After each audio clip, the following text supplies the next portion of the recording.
Every generation seems to lament the decline in public virtues, morality, and even decency. But today's guest argues that these perceptions are generally not rooted in reality. He's experimental psychologist Adam Mastroianni, this week on Story in the Public Square.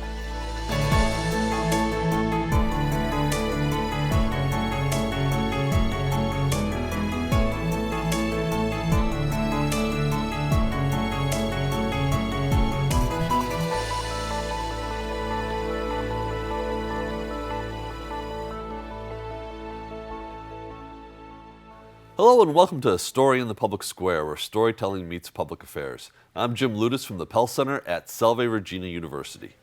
And I'm G. Wayne Miller, also with Salve's Pell Center. Our guest this week is Adam Mastroianni, an experimental psychologist. He's also the creator of the blog Experimental History. He joins us today from Washington, D.C. Adam, thank you so much for being with us. Thanks for having me. Great to be here. You know, your work covers so much ground, and we want to get to some of that. But let's start with what drew you to psychology in the first place. It was funny. I was in a social psychology class my sophomore year of college, and we were reviewing for the midterm, and we were playing a Jeopardy game to review.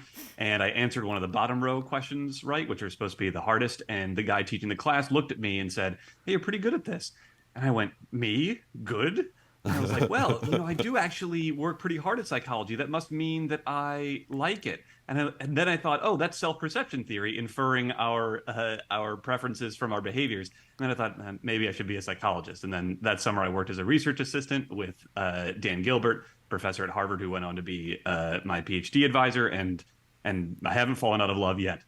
Dan Gilbert is sort of a giant in the field. He's a best-selling author of Stumbling on Happiness.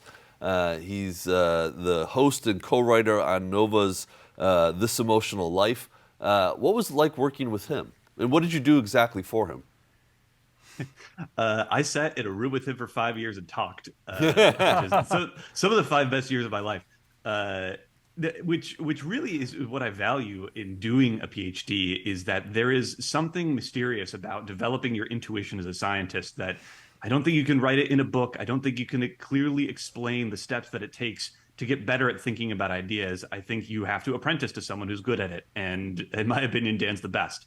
And so we talked about ideas. And really what we did was figure out why each idea that I brought was not interesting enough to continue to the next conversation. And so that happened to 99% of the ideas that I brought. But that 1% that made it to the next conversation, well, 99% of the time it died there. But then the 1% that made it to the next conversation is what eventually grew into the projects that we worked on together. And I think that's really valuable, that I think you really should throw away most of your ideas. And that's how you find the diamonds in the rough. So you worked on a project with him that was called The Illusion of Moral Decline, and it was recently published in Nature, one of the world's leading journals. Give us an overview of your findings. Yeah, this was actually my PhD dissertation that became this paper. So there are 3 main parts to it, 3 questions that we asked and answered. The first is, do people in general believe that people are less kind, honest, nice, good, friendly, ethical, whatever positive pro-social adjective that you want to use? Do people believe that people are less that way than they used to? And to give you a preview, the answer to that question is yes, they do believe that. The second question is, are they right? Because if they are, it's a huge problem. And the answer is no, they aren't right about that. And in the third part, we ask, well, why might people believe in this moral decline if it hasn't actually happened? And we think that there are 2 biases in the mind that can combine to produce it. So that's sort of the elevator pitch for the paper. So why? why do people believe the quote unquote good old days were better than today's days? And again, I should note that you found this across all demographics, and you can maybe get into a little bit of the actual research. It involved lots and lots and lots and lots of work. This wasn't just, boom, boom. But anyway, why? Yeah. Why? Yeah, I wish it was just boom, boom. That would have saved me a lot of time. So 5 years of your life. Yeah. Yes, exactly. Could have done a lot of those 5 years. So why do people think that morality is declining if it isn't actually? We think there are many explanations that could play a role, but none of them can really explain some of the more surprising findings that we found. And we think there's one explanation that has two parts that can account for all the data that we found and predict some that we hadn't seen at the time we came up with this explanation. The first part is that people have a bias toward paying attention to negative information, and they mainly encounter negative information about people that they don't know. So in the media, they call this if it bleeds, it leads. In psychology, we call this bad is stronger than good. We know that there's a negativity bias in attention. If you've ever gotten feedback on your homework or on a paper, you know this to be true because you forget every good thing that your teacher said. It's the one bad comment or the few bad comments that outweigh everything else. And so that alone makes it seem like when you look out at the world beyond the borders of your personal world, that people are bad. They're lying, they're cheating, they're stealing, they're killing. But that alone isn't enough to produce the illusion that this has changed over time. For that, you need a second phenomenon in the mind, which is called the fading affect bias. This comes from research on memory, where they find that the badness of bad memories fades faster than the goodness of good memories. So, for instance, if you, say, got turned down for your high school prom, feels pretty bad at the time, but 20 years later, when you remember it, doesn't feel so bad. Maybe now it's kind of a funny memory because maybe you dodged a bullet, you later on found the person you spent your life with. It's not so bad anymore. If you had a great high school prom, it feels pretty good at the time, and 20 years later, it doesn't feel as good as it felt to experience it, but it still feels pretty good. And this is on average what happens to memories, that the bad ones and the good ones fade, but the bad fades faster. And if you put that together with the negativity bias and attention, you can create this phenomenon where every day the world looks bad, but every day it seems like it wasn't so bad yesterday. Even though if we had asked you yesterday, you would have said it looks just as bad, but it was yesterday that actually it was better. So that is where we think this comes from. So what is it about the human brain that makes us remember the negative? Is there any basis for that in evolution? And I'm thinking, of cave times, fight or flight, and you see the woolly mastodon and you remember that. I'm just kind of making this up here, but what is it about our brains that makes us remember the negative? Because it absolutely is true. Yeah, I think there are good evolutionary explanations for both of these phenomena. So why we would pay attention to the negative makes total sense that in a dangerous environment, you're better off paying attention to the possibility of there being a tiger about to leap out at you than on, the beautiful rainbow or the nice day or the pleasant thing someone said to you. It makes sense that that is the thing that would draw your attention, and we are the descendants of people who paid attention to the negative things and survived. It also makes sense why the badness of those bad memories would fade faster than the goodness of good memories, because this is how we maintain our psychological well-being. We reframe the bad things that happen to us. We rationalize them. We distance ourselves from them. And that takes the sting out of some of the bad things that happen to us. We don't do the same thing with the positive events in our lives, and that's why they retain more of their potency. So it makes total sense that the mind would have these features, but it also has the downside that it can lead to an illusion where the world always looks bad and it always seems like it's getting worse. Adam, I don't want to oversimplify what you've just described to us, but I'm reminded of the Bard of Long Island, Billy Joel, who said, "The good old days weren't always good, and tomorrow isn't as bad as it seems." But it seems like what you've described in this view that we tend to forget the bad or forget the good and remember the bad seems to be a description of American politics today too. What's the danger of that from a political perspective? I think there's a huge danger especially in thinking that we live in times with unique problems, and that things were simpler in the past and better in the past, and that we should flip whatever switch necessary to get back to those better times. I think part of the reason why it seems like our problems are unique and more dire than the problems of the past is because they're uncertain. Whatever challenges our fathers and grandfathers and ancestors faced, well, they might have been bad at the time, but they weren't so bad that we aren't here now to talk about them. So I think about the fact that, I was born in 1991. I came on the scene just as the Cold War was ending. I imagine it was pretty scary, but to me, it kind of feels like that's sort of a funny story from the past that, yes, it wasn't silly that people had to duck and cover under their desks in their schools under the illusion that this would protect them from nuclear war. And obviously everything all worked out, so it couldn't have been that scary at the time. But at the time, I know from surveys that have been done, it was very scary. Whereas we think that, no, the scary things are really happening now because we don't know how they're going to work out. And so often a promise that leaders make to us, especially aspiring autocrats, is that they can return us to these good times when things were simple and we felt safe and we were wealthy and strong. But obviously, I believe that that's playing into this bias that we have, that the past seems better, it seems simpler. And so we should try to reverse whatever put us in these complex and challenging and troubled times and get us back to that golden age, which never actually existed.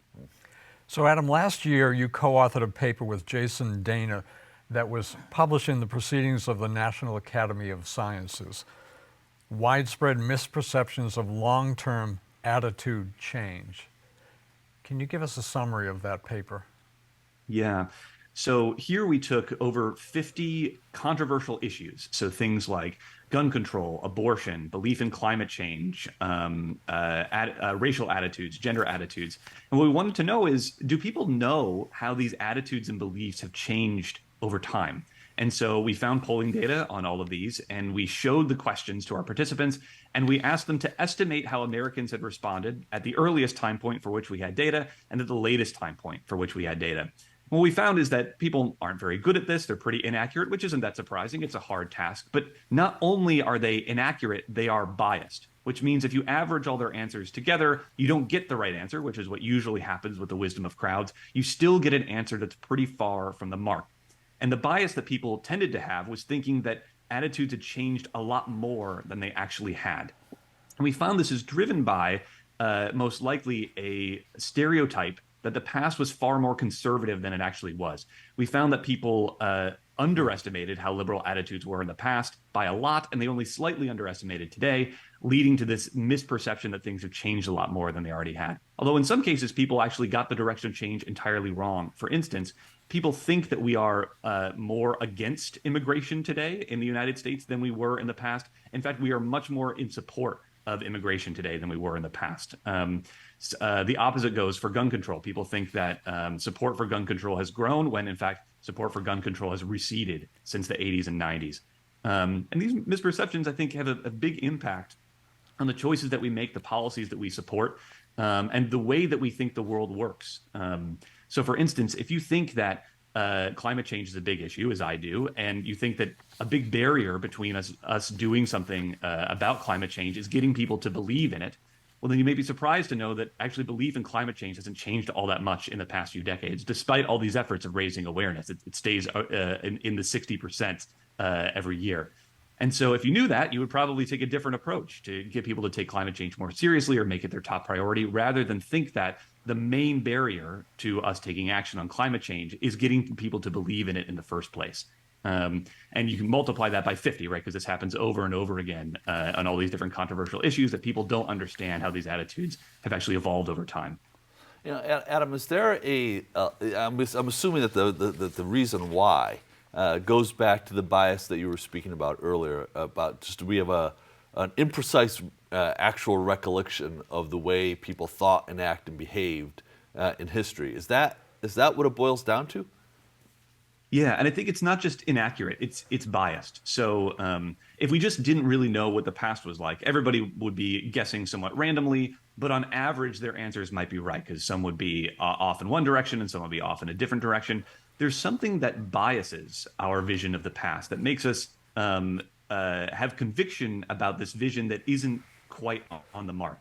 And so in this case, I think what people are doing is using a stereotype that people were so conservative in the past. There was all this hatred toward minorities, and now all that's gone. We're so much more liberal, which is directionally true. That isn't completely untrue, but it's much less true than people believe that it was. So, for instance, one of these questions was, would you vote for an African-American person for president if your party nominated them and they were qualified for the job? People thought that in the mid-1970s, only 25% of Americans said they were willing to do that, which they think grew to about 75% in 2010. In fact, it starts at 75% in the mid-1970s, and it goes to 95% in 2010. Now, obviously, that's people saying what they would do, not what they actually did. But I think that's an important misconception, that people thought that it was totally reasonable in the 1970s to say that you would never vote for a Black American for president, when in fact, even at that time, it wasn't really acceptable. Adam, we recently had Peter Coleman on from Columbia University, social psychologist, who talked a little bit about sort of the presumption that our political opposites have more extreme views than they actually have. And I'm curious if you're familiar with any of that work, and if there's some correlation between the work that you're doing and our perceptions of where the politics and policies and attitudes stood in the past versus today might intersect with that kind of work.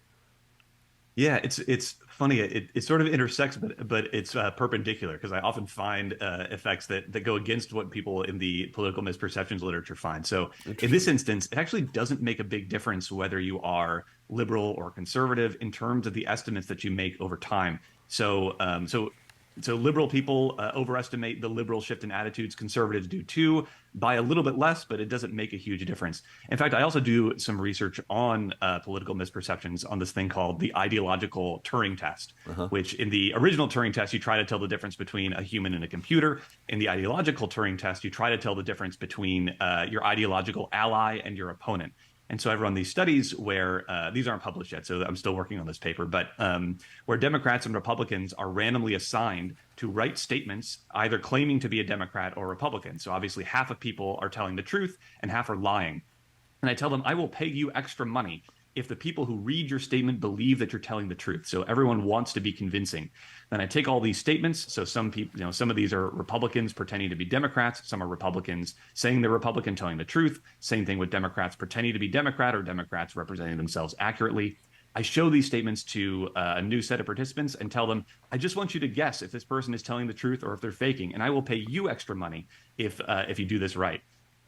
People are actually really good at writing these statements, and they're really bad at picking out the fakes from the truth tellers, which suggests that actually people have enough knowledge about the other side to pretend to be them. That doesn't mean that they understand them perfectly. There's obviously still misperceptions, but they're able to clear this pretty strict bar. And in fact, you don't actually get any benefit for being, for instance, a Democrat reading statements that claim to be from Democrats, or Republican reading statements that claim to be from Republicans. Everybody is just as bad when they're on the reading side of this. So what I find actually clashes a little bit with what we often find in political misperception research, which is that they have no idea who the other side is.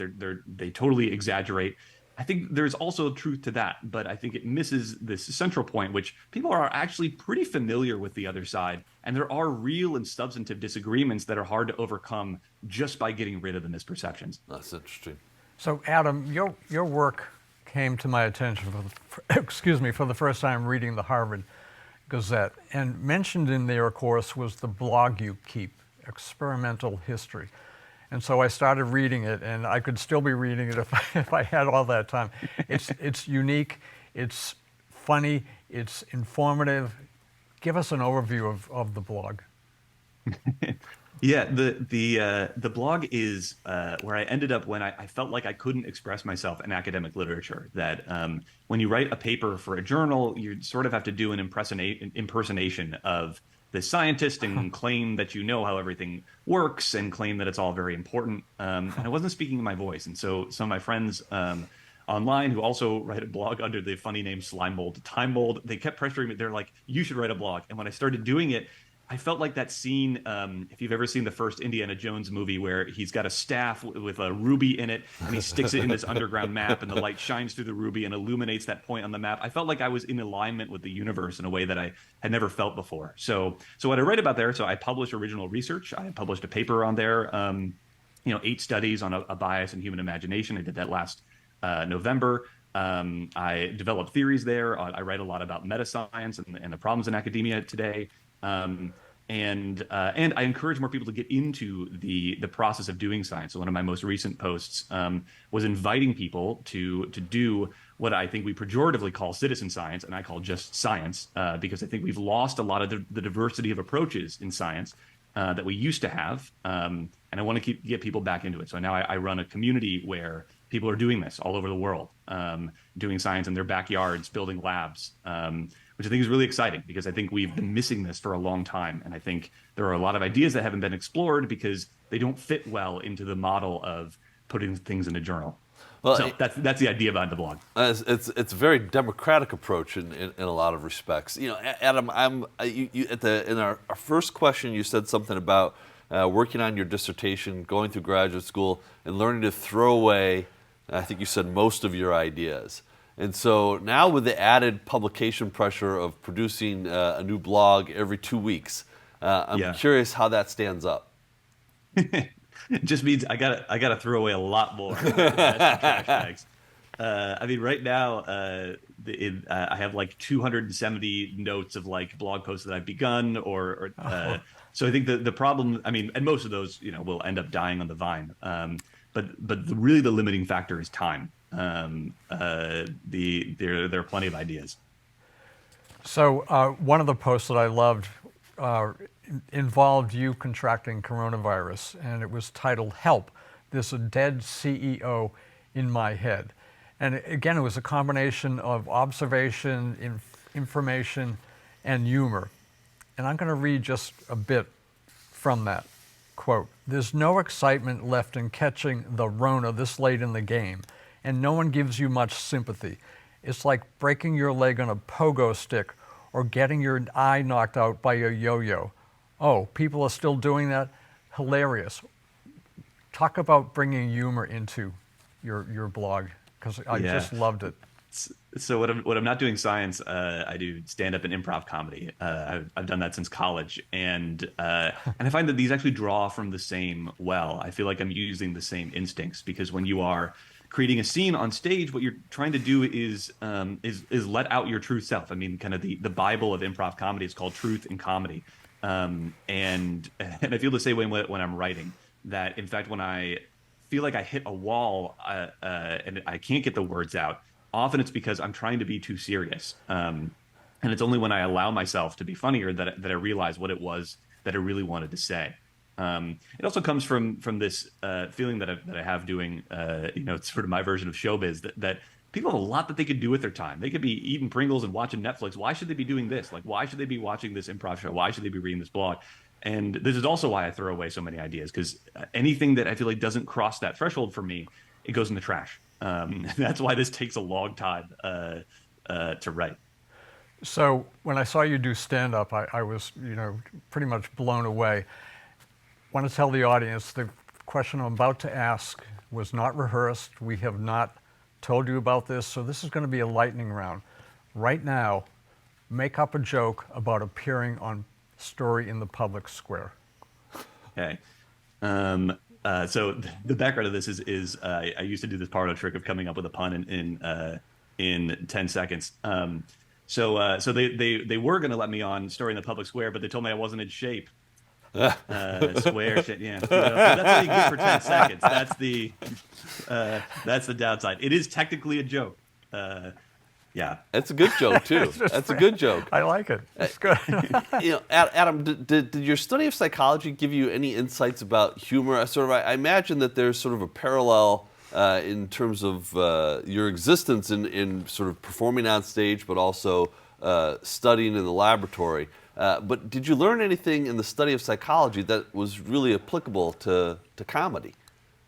Yeah, I actually wrote my senior thesis in undergrad about the psychology of humor. And what I learned is I don't want to do the psychology of humor anymore. I always think it's much like trying to study beauty scientifically, that it's not that there's nothing you can learn, but the things that you learn don't feel like they are proportional to the experience that you have of discovering beauty. And so, yes, I ran these studies, where people listen to jokes and they think that someone else is there, and does that affect how funny they think those jokes are? And maybe, but it really depends on the kinds of jokes and who you think is there.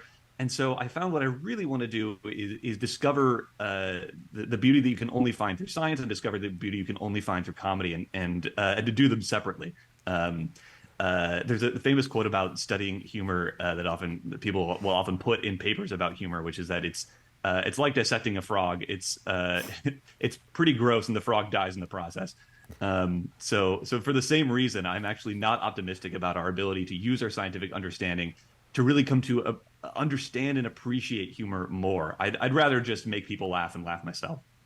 So you were on a British reality show, and you came in second place. Tell us about that quickly, because again, that was like, okay, how do you get on a British reality show? Yeah, You got about a minute. After, yeah, I spent a couple of years at Oxford, and while I was there, I was on the show called Come Dine With Me, where 4 strangers are put together over the course of 4 nights. We take turns hosting dinner parties. So when I said I came in second, I tied for second. There were, so I didn't get first or last. Someone got last because he threw a fit and kicked us all out of his house. So this episode went viral. You can still see it. It's still a British meme. So whenever this guy went on, when he kicked us out of his house, whenever something happens in British politics, they repurpose that video. So you can find it. If you Google "Come Dine With Me, Big Loser," I will be there sitting sheepishly on a couch as history is made. Hey, Adam, we literally got about 30 seconds left. You are one of the few, everybody wants to have a blog. Few people actually have success in doing it. In the 30 seconds we have left, what advice do you have for young writers who are thinking about creating a blog? How do they build an audience? How do they succeed? Yeah. So because I only have 30 seconds, I'll say I wrote a post about this called "Brain Training Begins in the Hips," which is all about writing, and it is trying to figure out the thing that is inside you and make it outside of you. It is a mysterious process, but the mysteries will all be cleared up if you read that piece and subscribe to Experimental History. I promise. There you go. I think there's lots of layers to that lesson. He's Adam Mastroianni. It's Experimental History. That's www.experimental-history.com. You want to check it out. Adam, thank you for being with us. That is all the time we have this week. If you want to know more about Story in the Public Square, you can find us on social media or visit pellcenter.org. He's Wayne. I'm Jim. Asking you to join us again next time for more Story in the Public Square.